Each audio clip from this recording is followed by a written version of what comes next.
Alrighty. Good morning, everybody. How's everybody doing today? Everybody hear me? Yeah, good. Good. Good, good. Glad to hear it. Okay, so today it's going to be a bit of a challenge for you, but that's okay. I like giving you guys challenges. I am recording this and I am going to make another video of this that we can share and learn from YouTube. So you'll have lots of resources plus the document that explains step by step the attack. We're going to take a look at, I don't remember what I called it. I think I called it Self Attack 2 um, in Learn. Yeah, InfoSec 2. I called it InfoSec 2, this attack. Self Attack 2. There it is, right? So if you go to the Learn content, you'll see Self Attack 2.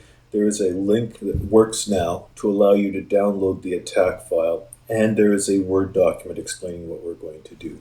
You will, as before, need to generate a report for this activity. Okay? So make sure you can do all of those things. I am going to go ahead with the attack, and you guys can follow along. And I do strongly encourage you to follow along um, very closely with this rather than trying to keep up. If you try and keep up, you're going to miss something. If you're going to try and type in all the commands in Kali while I'm doing them, you're going to miss stuff. And frankly, it won't work anyway. If you take a look at the notes from today's class, we're going to do a couple of things. And one of the things we're going to do is we're going to try and crack some passwords. So, about 15 minutes into the attack, right away, you're not going to be able to keep up because the password is going to take about a half hour or so to realize something like that. It's going to take a while to discover it anyway. So follow along with what I'm doing, take notes with what I'm doing, and stop me and ask questions if you have questions for today's activity. Okay? First and foremost, and I've told you this time and time again, when we import the appliance for our attack environment, we have to validate that we have the correct settings. I think it's basic pen test 2 is what I called it. Yeah, I'm pretty sure that's it. Okay. Once you import this virtual machine,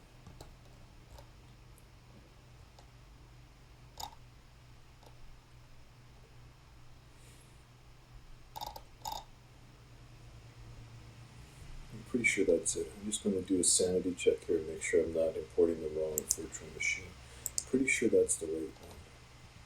I don't know why that's not working in Firefox. In Chrome, from within Learn, that's very interesting. Thank you for warning me. I'll have to take a look at that over the break next week. But yeah, that's very weird.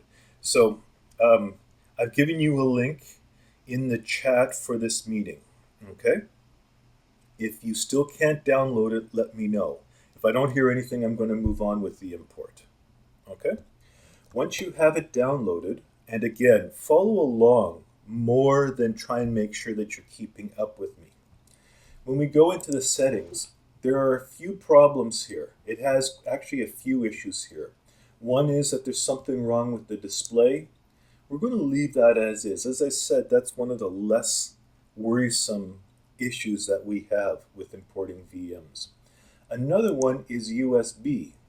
When we take a look at USB, it says USB 2 isn't supported, so we can put it down to USB 1. That clears one of the errors. That's good. The other thing we always want to do is verify our network settings. Before, when you look at it, it says it's trying to connect to something called VBox Net 0, which that's not what we want to use at all. So right away, when we take a look at our network settings, there's something wrong there. So we really have to verify that our host-only network is set up properly. Okay? Again, how did I do that?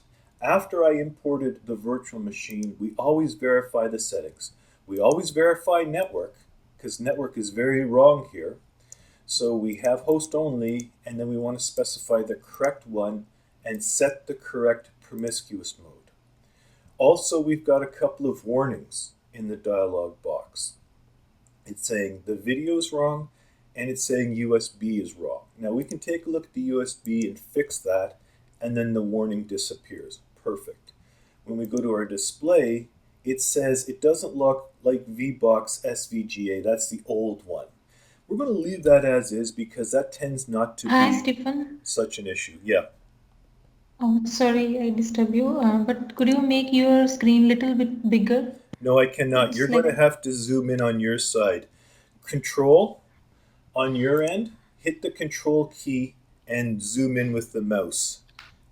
That okay. that's the way you can have more visibility to what I'm doing. I can't make this bigger, but you can make my image bigger on your side. Just remember to zoom out later on. Okay. So what did I do? Um,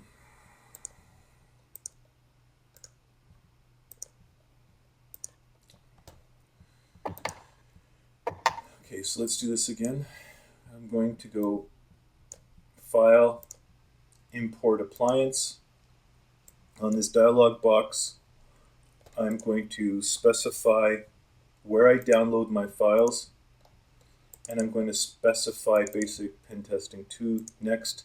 When I take a look at the settings here, I could mess with them, but really there's nothing to do with the settings there.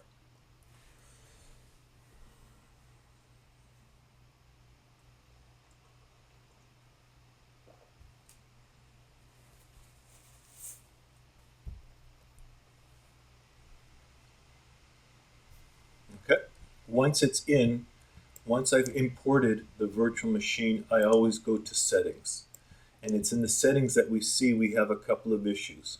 One is USB, one is video, and when we take a look at the network settings, it talks about a host-only adapter VBox net, which simply does not exist. So we have three issues we have to fix. Network is the most important, frankly. All right. So it did find, when I click on the network, it then finds the correct ones, but you have to tell it. Also, you have to tell it to allow all in promiscuous mode. So just clicking on it often fixes the problem in VirtualBox. It's also complaining about USB. We can fix that. It says USB 2 and 3 isn't available, so we can click on USB 1. No problem. It's also complaining about display. It says we should change that, but we're not going to. We're going to leave that as is, and we're going to start our virtual machine. One of the things you should do when your virtual machine is powering up is watch it boot up, looking for any clues or any hints. Okay? We also want to see if there's any errors that are thrown. Some errors we can ignore, okay? But if it starts saying, hard drive errors or it can't boot or stuff like that, we want to see that, but we don't see anything too worrisome. Looks like everything started up, so that's good. So we have our target machine running. We know nothing about it. And we have our Kali running. As always, we're going to start with a network scan.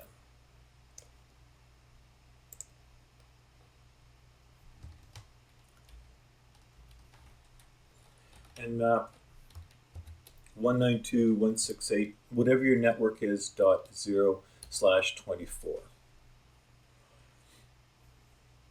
In the notes, I think I make reference to doing a full port scan in this example here. Okay, I think I make reference to doing a full port scan. Yeah, you can ignore doing the full port scan on this activity. Okay, it's not going to really give us anything beneficial.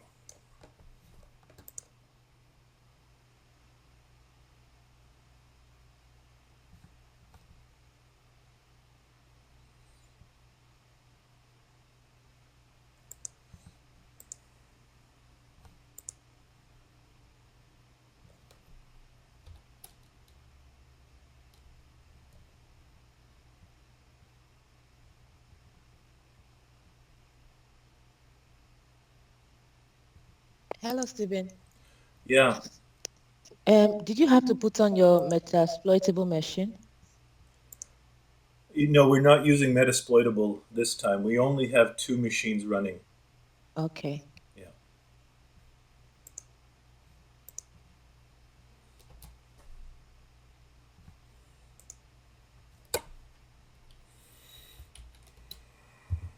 ignore what I'm doing here. I'm actually having problems. So,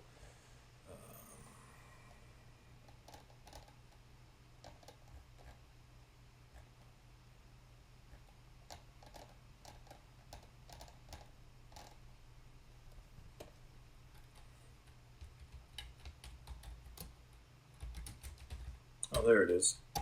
I don't know why that didn't work.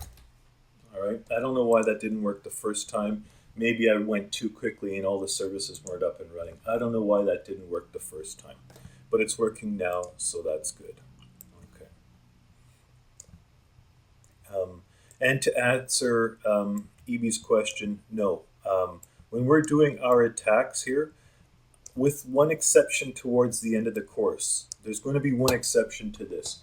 But by and large, when we're doing our attacks, we are only going to have our Kali running and the machine we are attacking. You can have other VMs running as well if you want to show me competencies. It's okay that they're up and running, but you must understand your environment. For example, when I do a scan, I find a machine on 101. I find one on 219. Now I know my Kali's IP address is 219, so I can ignore this virtual machine.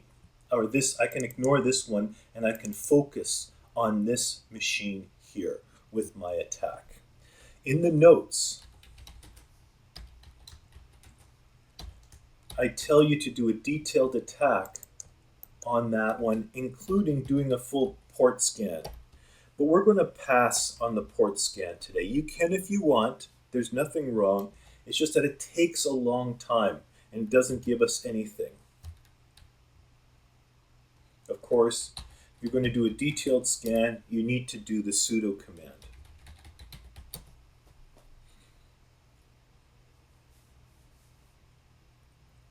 And then this will give us a little bit more information.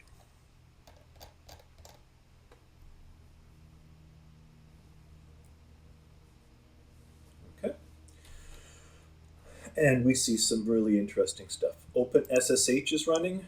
A website is running. So we're going to take a look at that. And Samba is running. Now, we haven't talked about Samba, but we can talk about it today. Okay? So, one of the things that Samba gives us is the ability to try and find out what's going on in this environment. We're going to take a look at that. But before we do, before we even take a look at that, I want to talk about another nmap scan. Sudo nmap -uppercase A is another way of doing a scan of information on your target machine. Which is better? There is no better in this case. One gives you detailed version information. The other will give you information plus any artifacts related to the service running. So in the wild, I would probably run both, okay? When I do it here, it not only shows OpenSSH, but it also shows some host key information. It not only shows Apache, but it shows some Apache header information. It not only shows Samba, but it shows some extra Samba. The desk actually doesn't give me much here. It gives me some information on JServe, which we didn't really see here. Oh yeah, we did. We see JServe info plus some of the things it supports. Another Apache. It gives me some extra OS information. It's a little bit more information. It's just another way of doing a scan, rather than doing just -SVO, we can also do -uppercase A. We get a lot of the same information, but we get some extra information, and it may or may not be helpful. I tend just to do the -SV and O in this class, but I want you to understand that there are always more options with these tools. Regardless, we've got a pretty complete scan here. We found some stuff. We're going to start taking a look at detailed service information now.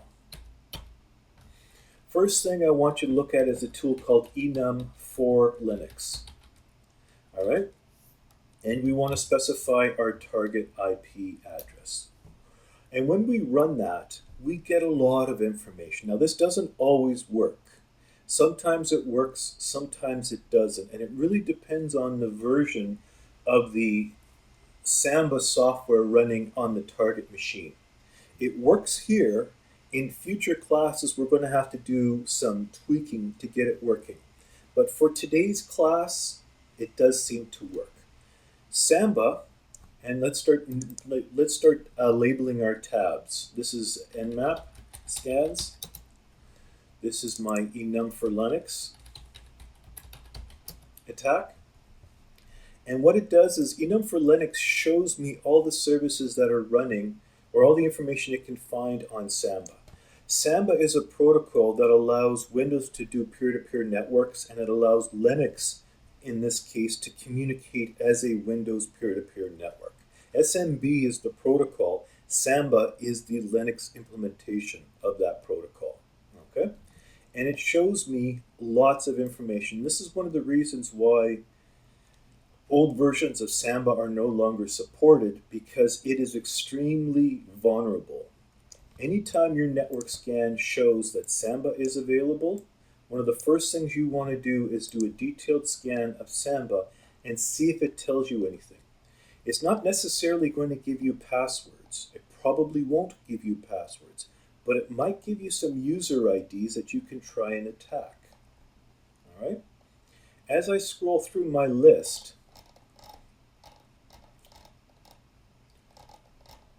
I know I saw it scroll by when it did the attack. I find a couple of usernames. All right? I find 2 usernames that I can then try and attack. All right, it's note-taking time. I'm going to bring up my text editor, and I'm going to target is 192.168.56.101. Okay, user 1 is K. User 2 is Jan. Okay, so I've got a couple of users now in my system. Perfect. I'm going to try and attack those, but I've captured that information for now. All right. I could start attacking them, but I'm not done. I also saw that there seems to be a web server, and it seems to be running like a lot of web stuff. It looks like it's running Tomcat. It looks like it's running a Java server, maybe related to Tomcat, and it's running Apache. So there's clearly a website going. So again, I am going to scan my web stuff, my website server as well. And just like we did last time, we're going to use Derb. You can see I've already played with this recently. Okay, and with Derb, now normally when we do a web scan, we do Derb and Nikto, like that. But we're not going to do that today. We're not going to talk about Nikto. We're just going to talk about Derb, because Derb gives us what we want. Again, I'm going to label my tabs. My Nmap scan showed NetBIOS. I did enum for Linux. I found 2 users in the results. I tracked those in my ongoing notepad. My Nmap scan also talked about a lot of Apache stuff, so I'm going to do a web scan, Derb, HTTP, and then my IP address. And it doesn't give me much, however, it does give me this directory here called development. Well, that's interesting. Let's take a look at that. So I can right-click and select Open Link. Again, how did I do that? In the results of my Derb scan, it found the server, but it also found a directory called development. Right-click and select Open Link so it can open it up in your browser. And in the browser, we see some notes. We see a couple of things going on in here. First off, there's an issue with passwords. So if there's an issue with passwords, there seems to be some kind of a chat log going back and forth. So we've got some issues. Oh no, that's not the issues with passwords. He says that he is setting up some real server stuff. SMB has been configured. I got Apache set up. Great. So you've got initial J and initial K. And frankly, they match K and Jan. They match the names that we found. Perfect. Go back and take a look at j.text. And this is where for j, so from k for Jan, all right? K is saying that Jan's password is no good. This is the note I thought I was reading, sorry. So Jan needs to fix their password because it's bad. K kind of looks like a sysadmin here. If K is able to do an audit of Shadow, we've already seen this. You cannot touch Shadow unless you're root. So K clearly has root access somehow. And Jan has a bad password that needs to be fixed. Also, there's Samba running, and then there's some Java stuff running as well. Okay, so we have some clues here. Let's take note of those.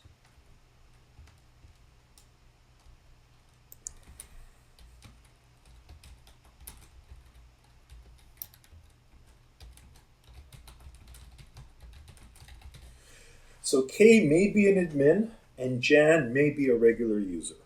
Okay, so we're going to have to try and attack and see what's going on. Okay. Now, one of the things that I haven't really talked about with you guys, so I don't know how I'm going to cover this. This is one of the things that doing remote learning really suffers with, especially the way that we're doing it in this class. So I'm going to, that's what I'm going to do. I'm going to add it here, and then I will make my notes available in the chat for this learn. I want to now, I've done a bunch of stuff. I've figured out what's going on with this Apache stuff. I figured out what's going on with the web server. I figured out what's going on with the Samba insofar as I've been able to grab some information. The last thing I want to take a look at is this OpenSSH that's running as well. And I'm going to try and attack OpenSSH using a tool called Medusa. Okay? So I'm going to open up another tab, zoom in. I'm going to use the Medusa command. It looks like we've already used Medusa. Have we used Medusa in this class? Does this look familiar? And I'm asking you guys, yes or no. Did we use Medusa? No. No? Okay, because I have it here in my history, so I thought I had done something with it. Okay, so it doesn't matter. I'm going to add some notes here. Medusa is a tool that we can use for cracking passwords. It is similar to John the Ripper in that it can use a dictionary to try and crack those passwords, but it's designed for doing things over a network. John the Ripper can do network attacks. There's another tool called Hashcat that can do network attacks as well. They're a little bit more difficult, but they can be configured by using other tools to do network attacks. However, Medusa and another tool we're going to look at this semester called Hydra are actually designed for network attacking of passwords. Okay? So we're going to look at Medusa today. All right? With Medusa, it wants a couple of arguments. And you know what? I really need to, if we haven't looked at Medusa already, then I really need to get into this. Content, pen testing, DBWA,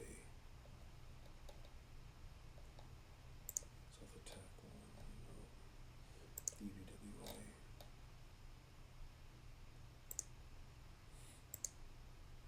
Maybe I talk about it in DBWA because I think it's available there.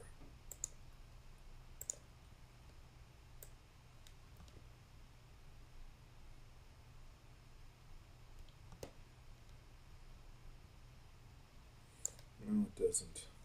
Okay.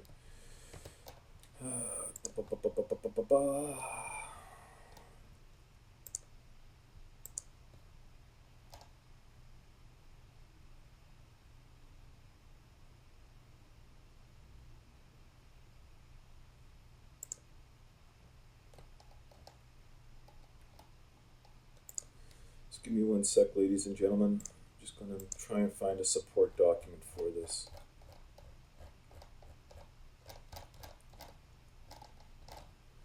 Nope.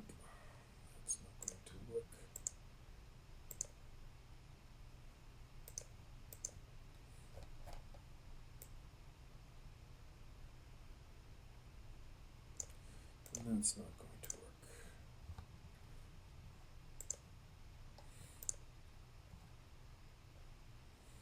Okay, I will put some extra documentation on this in Learn. It's something that's just missing, so it's okay. When we take a look at Medusa, just the command by itself, it'll give us all of the arguments that we want to use. All right, anytime you have a command you don't know how to use, just type in the command. Most times it's expecting arguments, and if you don't give it any arguments, it'll say, hey, you have to give me some arguments to work with this. And right here it tells us everything it's looking for. Lowercase h is the host. Uppercase h, it's expecting a file that has a list of hosts. Lowercase u is the username. We've got two usernames. Now we could make a file and do a file attack, but we're not going to do that. We're going to do two different usernames. We want a password or a password file. Uppercase M is the module we want to attack. All right, and those are the biggies for us right now. Those are the ones we are going to focus on when we use Medusa. We're going to specify a host. We're going to specify two different usernames. We're not going to specify a file of usernames. We're going to specify two different usernames. We are going to specify a file containing passwords, however. Okay? And the password we're going to use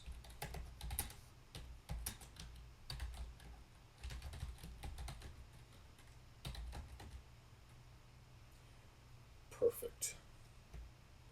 Perfect, perfect, perfect.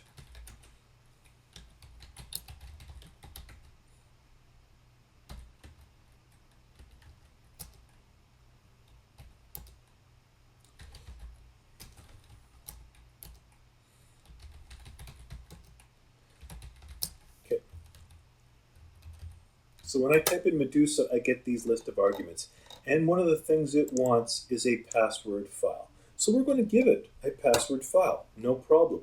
If we do an ls-al of usr share word lists, it will give us a whole bunch of word lists, including possible password files as well. There's this one file in usr share word lists that's called rocku. Now it is a gzip file, and we could use it as a zip file, but it makes using it just a little bit more difficult. So what we're going to do is we're going to unzip it.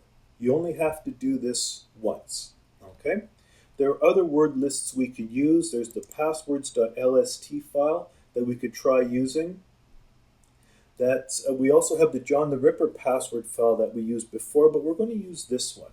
The reason why I like the rocku file is because it's actually from a real-world site that was compromised a number of years ago. There's this site called Rocku, and they were a photo sharing site. And what this photo sharing site did is that they stored users' passwords in plain text in their database. And of course they got attacked, and of course their database was exfiltrated or stolen, and of course they shared the passwords. But the thing is, it has something like 14.5 million real-world passwords. And that's both good and bad, and we'll see why today, okay? But it's zipped up, so we have to unzip it. So I do the gunzip, and I specify that file name. /usr share word lists rocku.txt.gz. So I'm going to unzip that command. Sudo bang bang. So that becomes my command right there. Sudo unzip that file.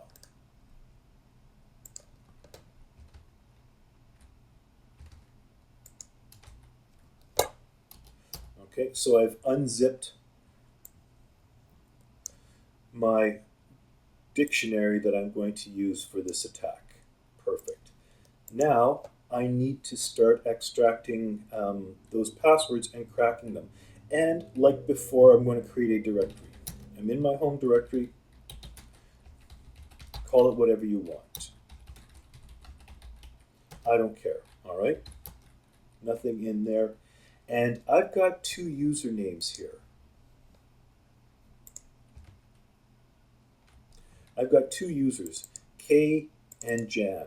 So I'm going to start doing attacks, but I'm not going to use a list of attacks. I'm going to do them one at a time. Medusa dash U, I'm going to attack, first off, I'm going to attack K, or Jan. Let's do it alphabetically. All right? And dash P, uppercase P, because I'm going to use a file, not an individual password, but a dictionary of files. USR, share, word lists, and RockU. All right? Tab is your friend. Tab is hugely, hugely your friend. I have to specify a protocol or a service, and that is SSH. And the last thing I'm going to specify is a host file, or is a host target IP. And we know for me it's 192.168.56.101. Okay? So that becomes my attack for Jan.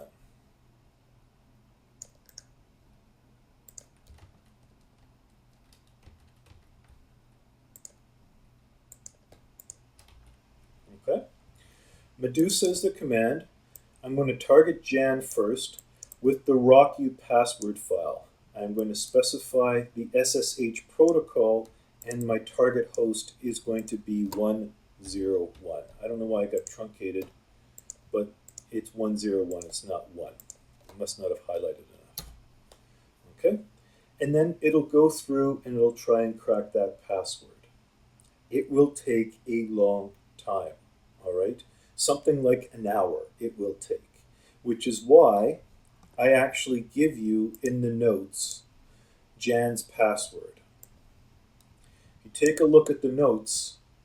After about 780 passwords, Jan's password is realized as Armando, Armando. All right?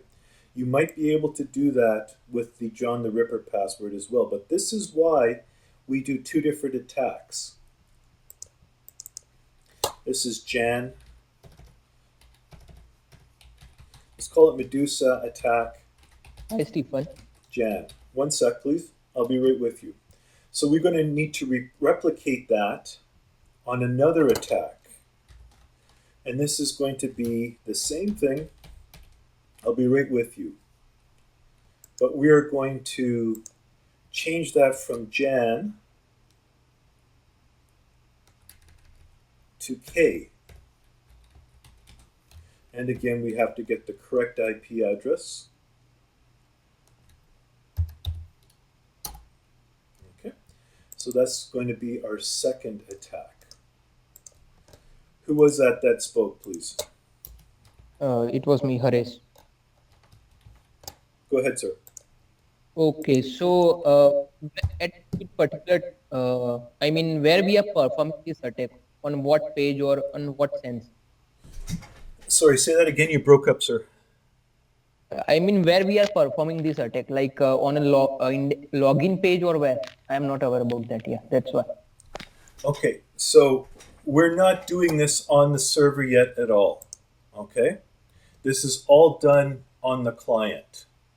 This is all done from Kali. We haven't actually logged in yet. Everything we've done has been done from the Kali terminal. We haven't done anything on the machine yet. We're not in yet. We're doing everything from Kali.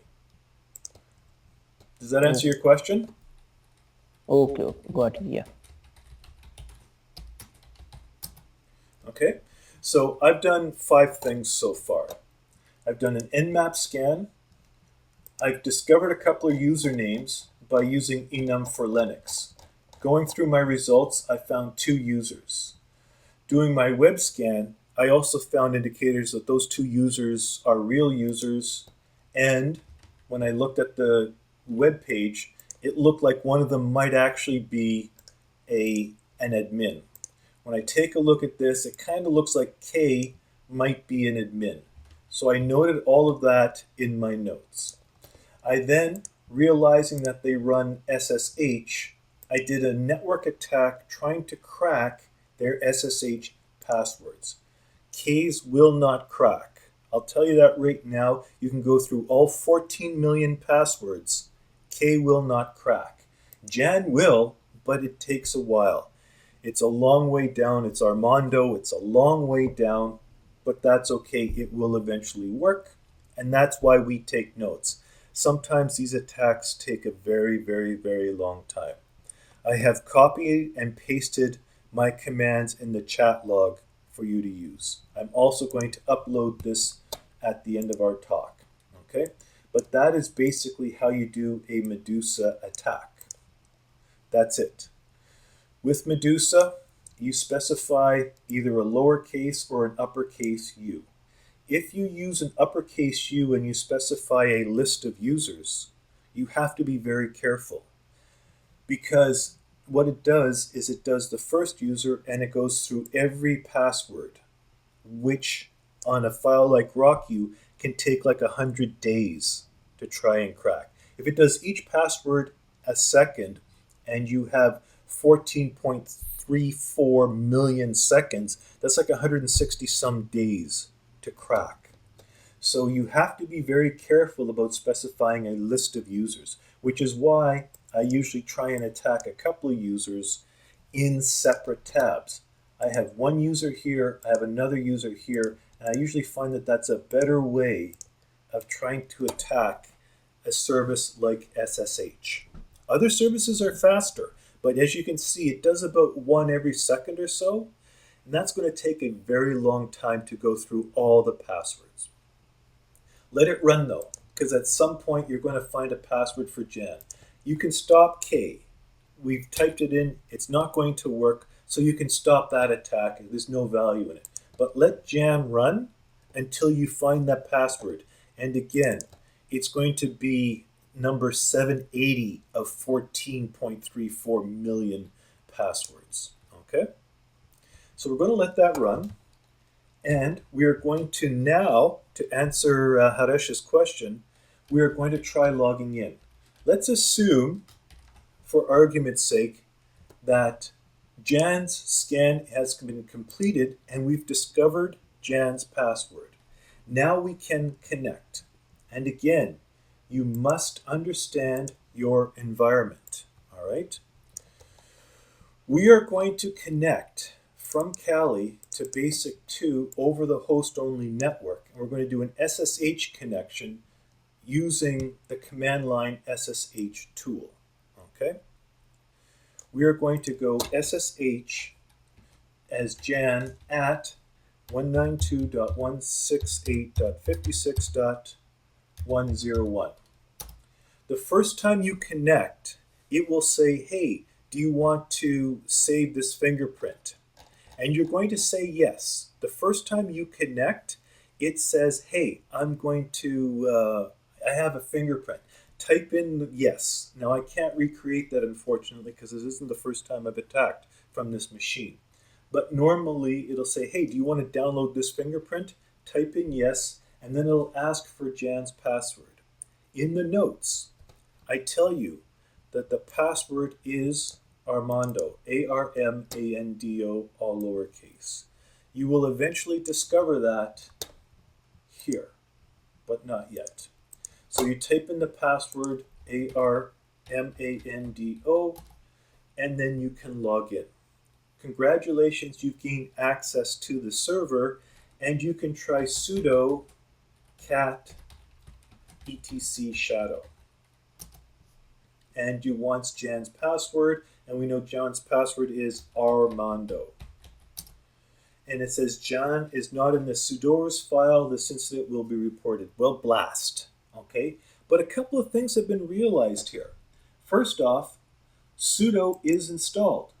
Perfect. We can use sudo for this attack. Second of all, Jan is not in the sudoers file. And that again jives with what we've been saying. Sudoers is in place. Kind of looks like K might be admin, so maybe K uses sudoers. But Jan appears to be a regular user that doesn't have access to sudoers. Okay, so what we're going to try and do now is we're going to try and figure out some passwords. Let's see if we can find out some information. First thing, ls-al. There's one file called less.hst. Well, let's take a look at that.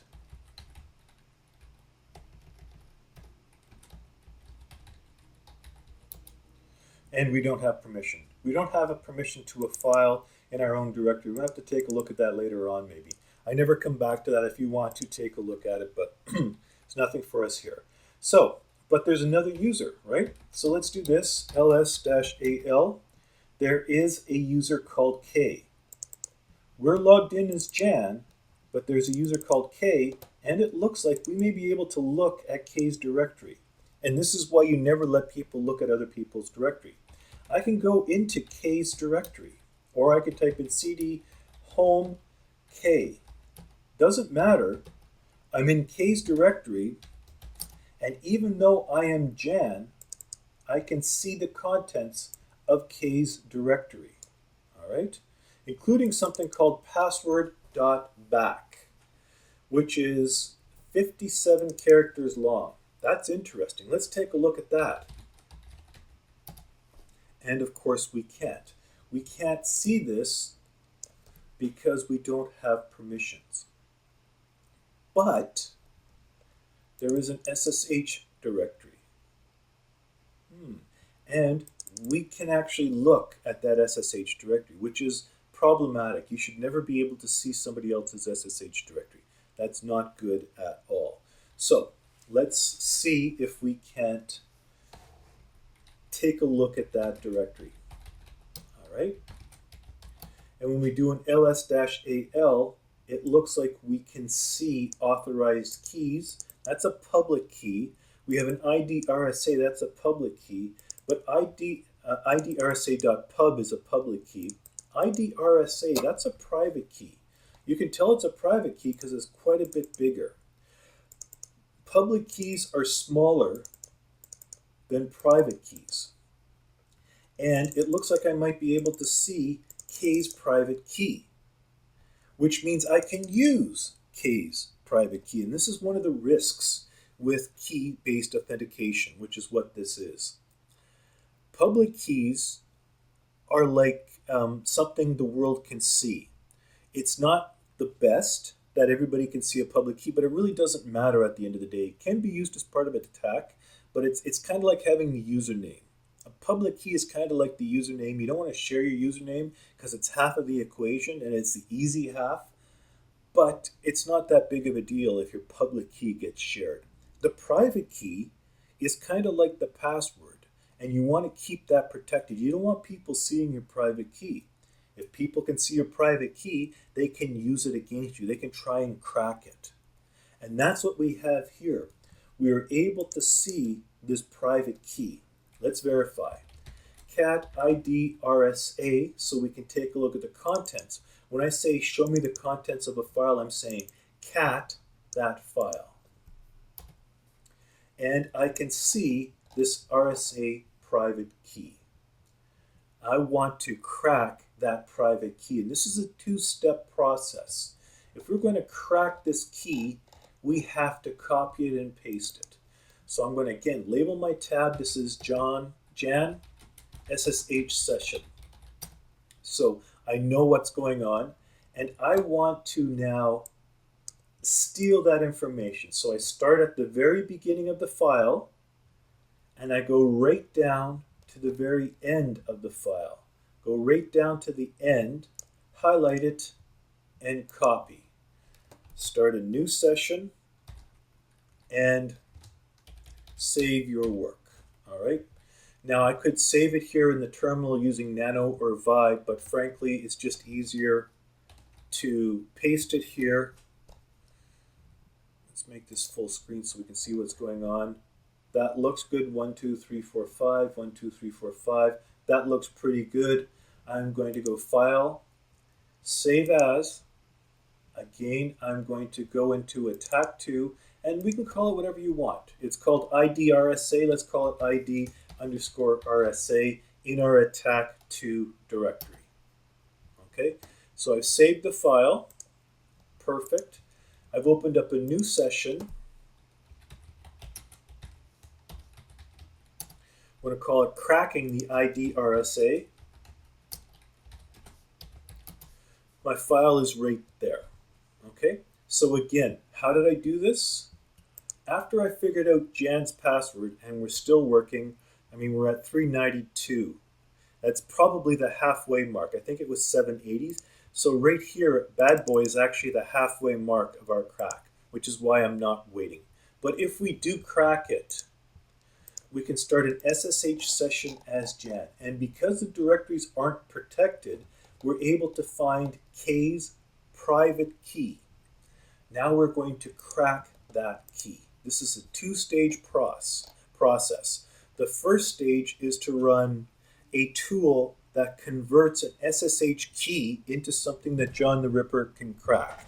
It's a tool called SSH2John, and it is found in the USR share John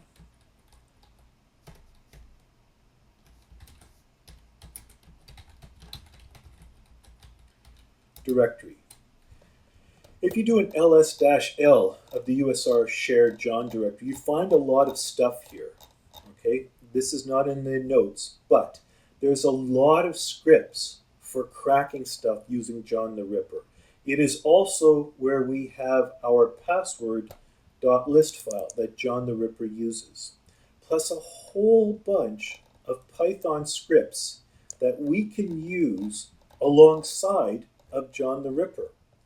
One of them is ssh2john.py, not sspr2, but ssh2john.py. This will convert an SSH key into something that John the Ripper can use to crack the password. So we're going to do that. USR share John ssh2john, tab is your friend. All right. Before we do that, we have the IDRSA file. We are in the attack directory. So USR share John SSH2 John, tab is your friend, ID underscore RSA, and I'm going to redirect the results out to something that I can then crack. You can call it whatever you want. In the notes, I recommend calling it John underscore key.txt. You can call it whatever you want. Okay? Now, when I do this, I have something that, in theory, John the Ripper can crack. Now, I'm going to show you something. If I go into this file, let's say I did it wrong, all right?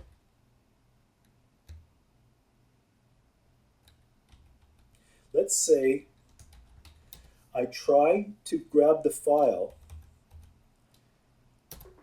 If I see something like this, if I see an error message that says something's wrong, and there's something wrong with the end lines, if you see something like that, chances are you've screwed up stealing the key, all right? It's looking for 5 dashes at the end of the file, and it can't find it, okay? So you have to fix that. Either grab it properly and try again, okay? That's what you want to see. When you run the command, it doesn't throw any errors, and your john.key file is quite large. If I take a look at john.key, it's this long string, and it's an ID RSA, and then SSHNG string 1 string. It looks like username, password, and we've seen this before. Username, colon, password string. We know what that means. That's a username password pair that John the Ripper can now crack. So we simply type John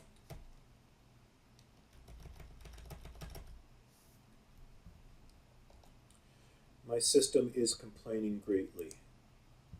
I don't know why my system is complaining so much. I don't have that much running. Anyway, so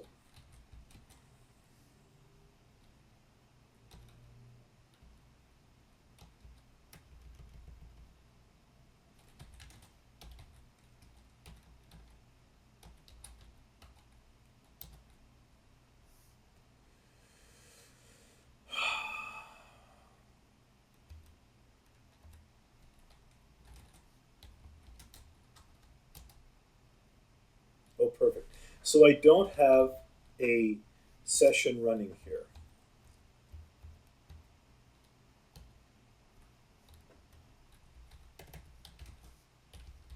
I don't have a John the Ripper session running, so I don't have to kill it or clean it up or anything. I can simply type in John and John underscore key dot text, and then it will try and crack that password.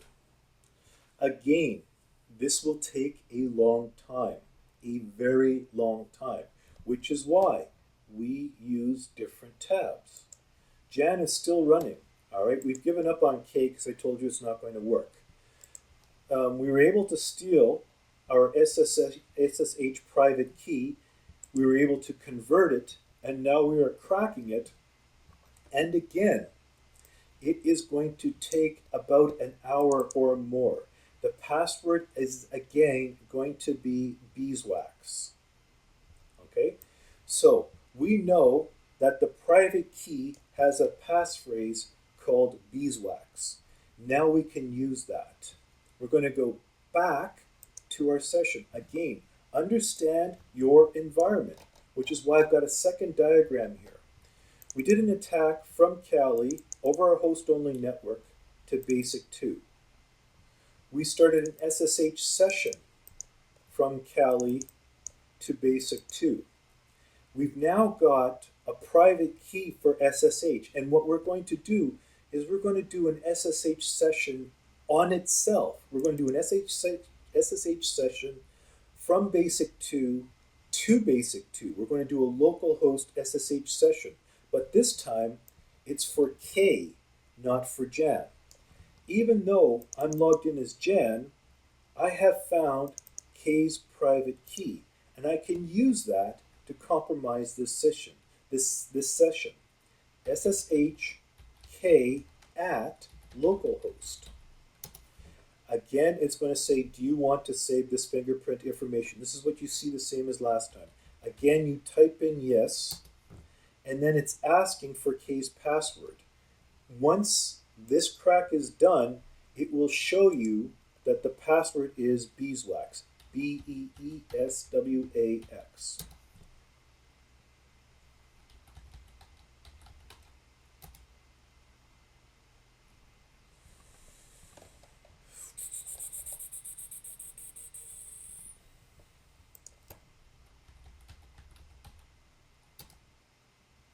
Oh, I'm sorry. All right. So I made a mistake. I should really follow my notes. I have to, when I do my SSH command, I have to tell it to use the ID underscore RSA. I should really read my notes. I just cracked the key. Now I have to tell it to use the key as part of that connection. I have to say use my private key, because the key actually has the passphrase.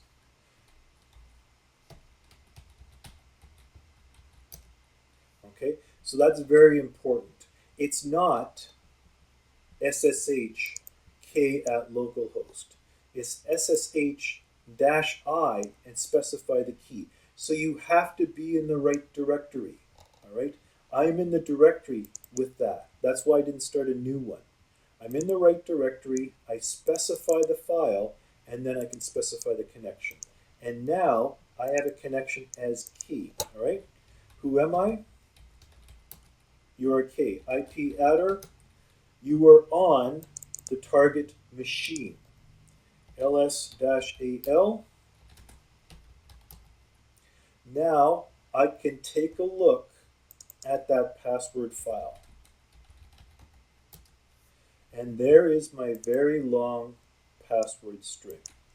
How do you become root? Sudo su dash to become root. And it wants the password. You can try typing it in, but I just highlight everything, right click, copy, right click, paste clipboard, enter, who am I? And you are now in as root. And of course, you can see the shadow file, which means you have successfully cracked the system as root. Any questions? So every time we think that there is a password in shadow and password file. So is there any possibility that someone can rename those directory like TTC or something in real world? Rename what directories? Renaming this directory like every time when we attack any machine and if we want to look into the password, then we use etc dot shadow or password. But Yeah. it is possible in real world that they change the name or rename etc directory and all that. Yes, it's unlikely because in the Unix world, it's a great question, by the way. I love that. That's a really good question. In the real world, it's just data, so anything's possible. In the real world, you can compile your own instance of Linux and not use the etc directory. But every time you add software, you're going to have to modify the software to use a different directory. You can compile your own version of Linux or any Unix that you have the source code for, like FreeBSD, so that it doesn't use the shadow and the password file. Right? You can modify it. You can use different file names, and you can compile your own version. But if you were to do something like that, everything that you install, you would have to do a custom compile because it would have to look at a different spot for a username and a different spot for the config files and all of that stuff. It is possible, but it is, I would say, it's almost prohibitively difficult to do. It is so difficult, it is unlikely somebody would do it. Does that answer your question, Harish? Yeah, got it. Yeah. Okay. So, unlikely. This is a safe place to look for usernames and passwords if you can gain access to it. Any other questions? Okay, let's quickly Sorry, review. I have a question. Go ahead, Evie.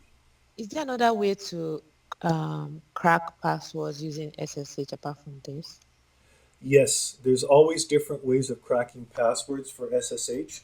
We can use Medusa here. We can also use something called Hydra.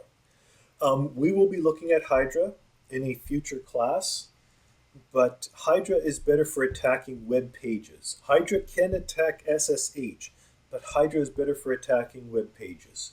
I like using Medusa to crack SSH. We also can use Medusa to crack Samba or SMB as well. I think we do that in a future class as well. There are other ways of doing it. You can also use something called Hashcat. Now, we don't cover Hashcat in this course, but you can configure Hashcat, or you can run Hashcat, not configure. You can run Hashcat in a scripted environment that will crack passwords over a network. And you can do the same thing with John the Ripper as well. It's very difficult, but it can be done. It's a lot easier to use tools like Medusa or Hydra to attack over the network, to crack passwords over the network. Okay? And look at that. I just happened to have this tab open. After 780 attempts, he was finally able to find Jan's password as Armando. I could not have timed that better. So thank you for the question, EB. Your timing was perfect as well. All right? Does that answer your question, EB? Yes, it does. I was just thinking if there was a shorter, like a shorter way because of the time it takes to Nope. crack. And that's a real good point. And thank you again. It's a nice segue. This is why we take notes. Right here, this is why we take notes. All right. We now know K's password. Password is Armando. We also knew,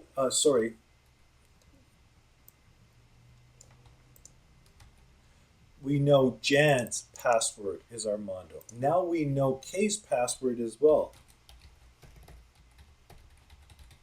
We found that here when we cracked their IDRSA file. No, when we did a dump of their password.back file. We now know that that is their password. All right. So again, we want to keep those in our notes. We were able to find that their password was that for K. And we know that because when we typed in the sudo command su, it worked. Now, if you want to test it, again, open up another new tab. We'll call this one K SSH session. And SSH K at 192.168.56.101. And they want a password. Again, I'm going to copy and paste, right click, copy, paste clipboard. I don't know if that's going to work. Let's try that again. I think I pasted it twice. And I'm in. Okay, so this isn't fake.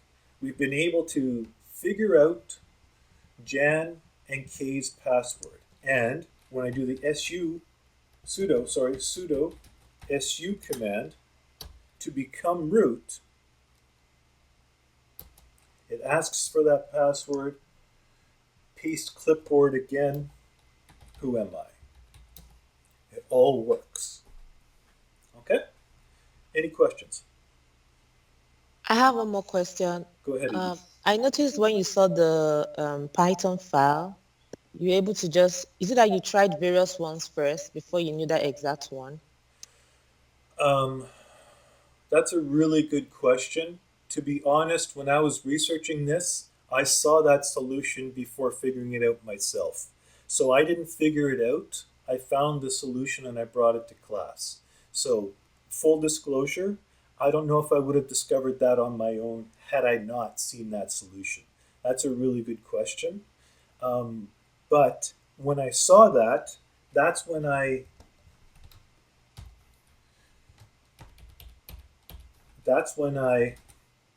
realized that there were all these other John the Ripper scripts, which I didn't know about. So that's kind of the reason why I brought it into this class.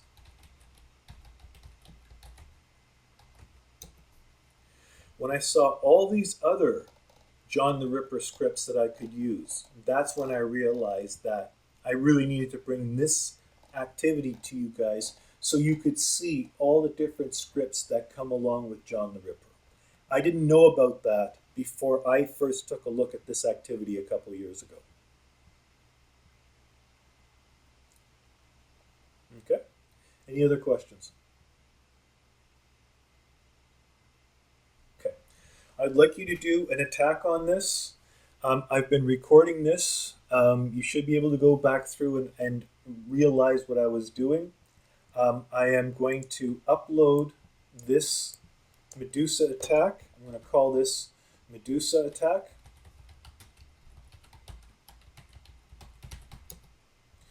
I'm actually going to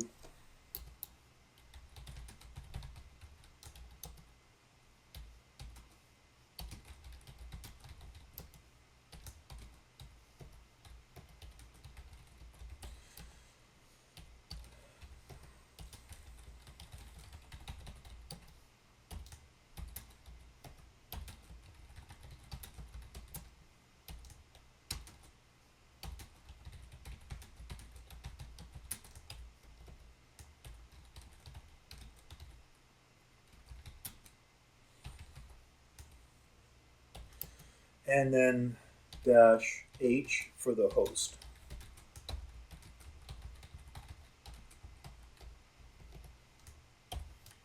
Let's do it this way.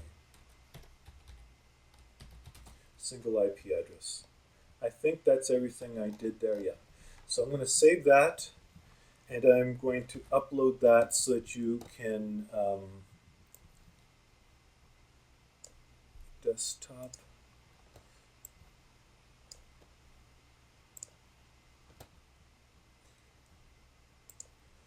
You should see a text file in the meeting chat that has all of my notes for using Medusa. Okay? Those are just information. This is the actual command. All right? Medusa-u Jan, Medusa-uk. You have to obviously substitute your IP address for your specific environment. Okay? Go ahead, work on that. You have the rest of the week, and frankly, you have reading week to work on this as well. You have 2 competencies that are now due. Some of you have gotten the first one done, but you have most of you have two competencies that are due now that require reports to be written.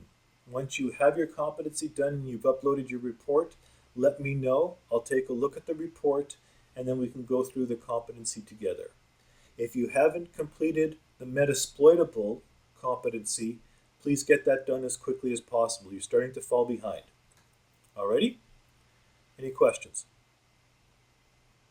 I have a question. Are we still going to show this as a competency when we're done? Yes, this is I believe I made this a competency, didn't I? I don't think so. It's not in the grade book? If it's not in I'm the not sure. grade book, then it's not a competency.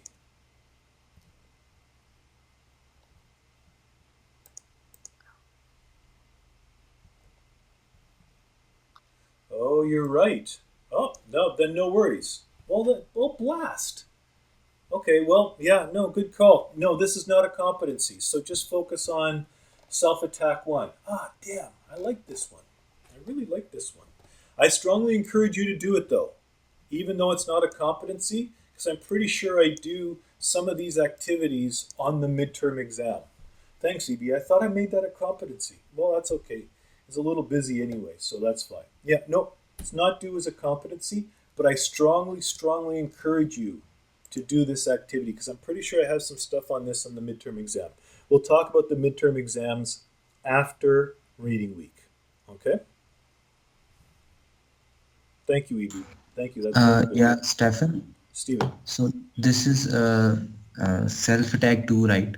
Yeah, this is So self-attack 2.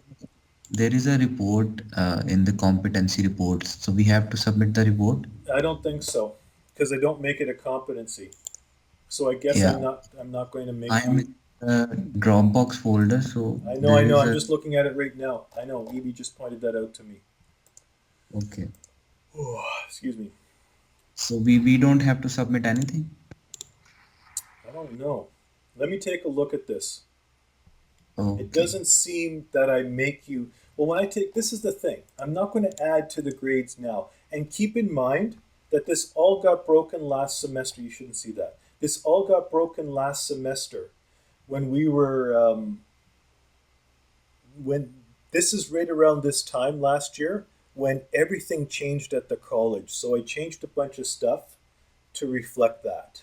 So it doesn't look like I'm going to make it. So even though there is a Dropbox folder for it, I don't want you to worry about it. Okay? So hide. So now it's not there. Okay? It's not Okay. tied to a grade item anyway, so when you refresh your grade book, you shouldn't see it. Okay? I will fix it because you guys are section 1, so you're not seeing the change that I just made.